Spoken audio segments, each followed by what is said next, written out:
Oh, hello everyone. You caught me in the act of watering, giving the plants and everything in the greenhouse a water. It's very important to keep everything moist in here, otherwise you could start losing a few things. And whilst you're at it, don't forget to keep hydrated yourself. I came out with a cup of tea, had a little wander around just to see if everything's okay, realised that I needed to water everything in here, and I'm thinking about what I'm doing today. Question for you. What has this shopping bag and my potatoes have in common? Watch my video to find out.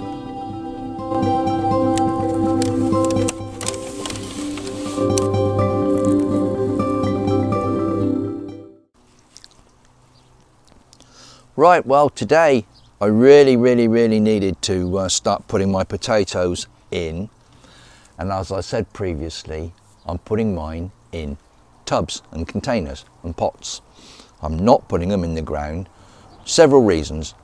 We don't have the biggest of plots here, and potatoes do take quite a bit of room to grow, and they're in the soil quite a long time as well, so that to me is inconvenient. What I do find more convenient is growing my potatoes in containers. If I just lift you up, or rather lift these up to show you, these are the Desirées that I purchased, and as you can see, these now have lots of lovely shoots on, and I really need to get these in soil now, guys, before they're ruined. This little one is going a little bit soft. He's got a shoot on, so I shall still plant that one, see what happens with that one, but I'll plant it alongside maybe one or two others as well. But these are now desperate to go into soil. And in terms of seed potatoes, these were purchased as a seed potato. In our kitchen, I discovered yesterday that we had a small bag of potatoes that these were a red skin potato that we purchased in a shop, and they'd gotten left underneath something else in the veg rack area, and I noticed yesterday that these indeed have started to sprout. A lot of fruit and veg in shops is sprayed with chemicals of some description that actually stops them from doing this. These are obviously of an organic source. They have not been sprayed. The spraying and the chemical additives give the produce longevity in the shops. It gives them a longer shelf life before they spoil. These potatoes, they're not spoiled like this, but they do show that these are not coated in a chemical, and these in fact can be grown. So I'm going to experiment with these red ones. I think they were of a, I'm just trying to think, is it Bartlett? I'm just trying to think of the name of these. Albert Bartlett potatoes. I've never heard of them before, guys, but as you can see, all of these ones, 1, 2, 3, 4, 5, there's 6 of them left in this bag, and they are all producing shoots. If you have these at home, potatoes that is, that produce shoots, and you want to grow them, you can do so in a tub, in a container, or indeed in your garden, and these will grow and produce more potatoes. Right, so what do we plant them in? I have a selection of containers and pots that I use. The smallest ones I use are these. I'm not sure on the literage of this this particular pot, guys. It's quite a large plastic flower pot of some description. I forget where it came from. I've got several of them. I think they contain shrubs or other plants that we'd purchased to put in the other gardens around the home. But this is an ideal one to plant maybe 1 or 2 potatoes in. Going up in size, I've got others here. You could put 2 or 3 potatoes in that one. And then bigger still, I've got this, which had a shrub of some kind sitting on the patio at the front of the house. That shrub died, and this container is absolutely ideal for growing potatoes in. It's a really nice big size. You could probably put 4 in there, I would think. Get 4 potatoes planted in there, and you get quite a few pounds of potatoes from a pot that size. We've got a couple of ornamental pots. This, if you've got one of these kicking around behind your shed, your greenhouse, or wherever in your garden, not doing anything with it, grow potatoes in it. It's ideal. And another one here, even bigger. This tub, it's a plastic container, but it looks like a barrel on the outside, guys, or half a barrel. This is ideal. I'd probably put 4 or even 5 potatoes in there. When you start filling these pots, guys, bear in mind the final weight of these containers. When you've got something as big as this and it's full of soil and your potato crop and it's wet because you've watered it, goodness knows how much these weigh, but it's going to be heavy. Okay, so if you have to move these around any time between sowing and harvesting, they are going to be a bit heavy to move around, so be cautious. We don't want anybody hurting themselves. Ideally, if you can put them in a position where you can leave them be, that will be perfect. I'm thinking of leaving mine adjacent to this little plot I've created here. I can leave them on this. It doesn't obstruct the pathway. It's not in the way of Cheryl putting out the washing. These can stay here as long as I need them to, and they catch the sun, they get the rain. Ideal situation. If you do have to move them, they are going to be heavy. Not so bad if it's one of the smaller pots, but something this size is going to weigh quite a bit, guys. So please bear that in mind when you're filling these and starting to grow your potatoes. Now, in order to sow and grow potatoes, I'll start with the small one because it's a bit easier for me to demonstrate for you. But what you want to do is to put a couple of inches of soil in the bottom. Now, I'm using a multi-purpose compost. I've got a tub of it here. I'll just squeeze past you guys and drag this across. This little plastic bin is full of compost. Well, it was full, it's getting low. But you want to put a couple of inches in the bottom of there. Any great big lumps I break up, push that to one side a minute. So you've got a couple of inches of soil in there, guys. And to plant your potatoes, I'm going to take 2, this little one and one other, all right, for this small pot. And you plant them with the shoots uppermost. So if I lie that one on the soil with this on the top, that would be ideal. So I'll just set him in there, and this one alongside there. Now I'll lift that up so you can see. You should be able to see that, guys. This one at the top here, and the little one there, with the shoots above the soil. And having put them in that soil there, you now want to take a bit more of the soil, or the compost in this case, and spread it on the top, breaking up a few lumps. But you do not at this point fill the pot. Do not fill the pot to the brim. I'll explain why in a moment. So you get a few inches of soil in there, tap it down. Now you can see now I've covered the potatoes. They're sitting on a couple of inches. They've got a couple of inches above them. They're sitting in that pot, all in contact with the soil.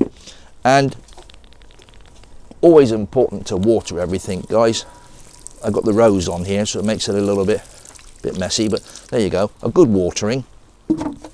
And you can stand this pot now where you need it to be. Now, the reason for not filling it to the top is that what we do now is we will wait for these potatoes to start to produce shoots and leaves. So when you start to see foliage appearing through the surface of this soil, you allow it to come through by a couple of inches, and then you add more compost to the pot until you just cover that foliage, just maybe leave the tip showing or just under the surface, but you cover that foliage now with the soil as it grows, and then let it grow a bit more, and then put a bit more soil or compost on the top, let them come through again until you filled the pot, and then you allow the rest of the plant to grow naturally. I just needed to interrupt the video there, guys, because what I failed to mention during the video was that the process of covering the foliage, adding more soil, letting it grow through, adding more soil, is referred to as earthing up. If you're growing potatoes in your garden, in your allotment, or wherever else, and you grow them in rows, as the foliage comes through, you drag the soil up from the sides using a hoe or similar implement. You drag the soil up and you create what looks like a ridge across your garden, with the potatoes growing inside that ridge. And again, as the foliage breaks through the surface, you pull more soil up. So if you look at a garden or an allotment as you're walking past or whatever, and you see rows and rows of ridges on that ground, that's almost certainly potatoes growing. So with the pots, you put the potatoes in, you cover them, you let them grow through, cover them a bit more, grow through, cover them a bit more, until you've filled the pot. That process from top to bottom or bottom to top is referred to as earthing up. And I just needed to point that out because, as I said, I did not mention it within the video itself. Now, when a potato produces new potatoes, they are produced above the seed potato that you've put in the soil and the surface. So between the top of this pot and those seed potatoes, in there is where you will get all your new potatoes. So potatoes on top of a couple of inches of soil, plant them on there, cover them a little bit with a couple of inches, wait for them to come through, cover them again, wait for them to come through, cover them again, wait until you filled the pot, then let them grow. And these particular ones, the Desirées, they should be ready mid to late summer. I would think we should be harvesting these. Now I've put two in there, that one small one and a medium sized one in that container. I'm going to carry on and do the others. The bigger the container, the more potatoes you can put in. And indeed, these ones here, ideal. These are the ones from the kitchen. Now, another thing you can do, this one's quite a big one. There's quite a big seed potato there, guys. Now, it's got shoots coming all over the place on this one. If I can lift it up and show you. You've got shoots front and back and underneath. Now, if you want, you can actually cut this potato in half. Slice through with your knife and then let it dry off for a couple of days, and then you can plant both halves as two separate seed potatoes. So from that one potato you could get two plants possibly, and that is a great bounty to have from your garden. So one potato, two plants, a few pounds of potatoes for next to nothing. Amazing. Almost free food. Guys, I'm going to crack on and do the rest of these. Now then, I asked you the question, what was the connection between the shopping bag and the potatoes? This shopping bag, actually. Now this one is made of what looks like a hessian or a hemp type material. Yes, it came from Morrison's, but it doesn't have to be the Morrison's one. You can get one from Asda, Tesco, Sainsbury's, wherever, Waitrose. Now this particular one is a hessian bag. It's got like a plastic lining, but it's a breathable lining. And this makes a good potato grow bag. You put your soil in the bottom of here, you put your potatoes on the soil, cover them up, and they will grow quite happily in there. So if you haven't got any fancy pots, but you've got a few shopping bags, use them. Use them. Those bag for life type bags, the woven nylon-y plastic ones. again, they're ideal. If the water doesn't drain properly through them, check them. If you want to, you can put a couple of drainage holes in the bottom. Just check first. But these bags for life, if you've got a few spare ones kicking around, you can grow potatoes in these. So that makes a lovely potato bag. Right guys, I'm going to crack on and grow some more. Whatever you're doing, you stay safe, be happy, and come back and see us soon. Oh, don't forget to press that little red button and subscribe. And if you want, ring the bell, and then you'll get all my updates as to when I'm putting on new videos. Well, it'd be nice to see you again. Look after yourselves. Bye bye now.